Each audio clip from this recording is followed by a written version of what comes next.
The temptation and fall of man. 3. Now the serpent was more cunning than any beast of the field which the Lord God had made. And he said to the woman, Has God indeed said, You shall not eat of every tree of the garden? 2. And the woman said to the serpent, We may eat the fruit of the trees of the garden. 3. But of the fruit of the tree which is in the midst of the garden, God has said, You shall not eat it, nor shall you touch it, lest you die. For then the serpent said to the woman, You will not surely die. 5. For God knows that in the day you eat of it your eyes will be opened, and you will be like God, knowing good and evil.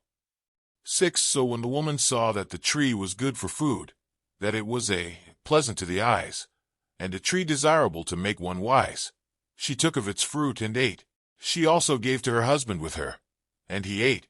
7. Then the eyes of both of them were opened, and they knew that they were naked, and they sewed fig leaves together, and made themselves be coverings. 8. And they heard the sound of the Lord God walking in the garden in the cool of the day.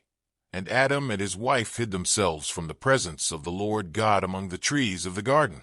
9. Then the Lord God called to Adam, and said to him, Where are you?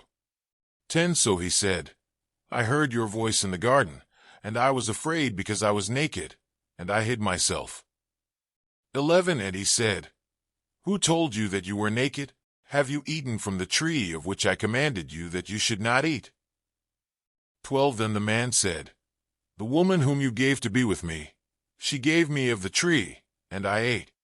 13. And the Lord God said to the woman, What is this you have done? The woman said, The serpent deceived me, and I ate. 14. So the Lord God said to the serpent, Because you have done this, you are cursed more than all cattle, and more than every beast of the field. On your belly you shall go, and you shall eat dust all the days of your life. 15. And I will put enmity between you and the woman, and between your seed and her seed. He shall bruise your head, and you shall bruise his heel. 16. To the woman he said, I will greatly multiply your sorrow and your conception. In pain you shall bring forth children. Your desire shall be Eve for your husband, and he shall rule over you.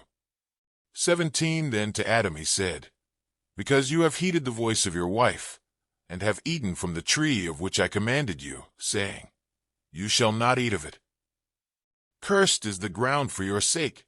In toil you shall eat of it all the days of your life. 18. Both thorns and thistles it shall bring forth for you, and you shall eat the herb of the field. 19. In the sweat of your face you shall eat bread, till you return to the ground. For out of it you were taken. For dust you are, and to dust you shall return.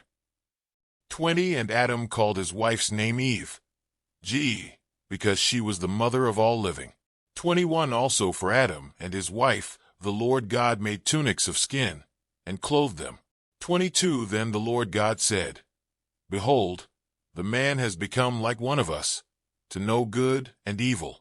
And now, lest he put out his hand, and take also of the tree of life, and eat, and live forever. 23. Therefore the Lord God sent him out of the Garden of Eden to till the ground from which he was taken. 24. So he drove out the man, and he placed cherubim at the east of the Garden of Eden, and a flaming sword which turned every way, to guard the way to the tree of life.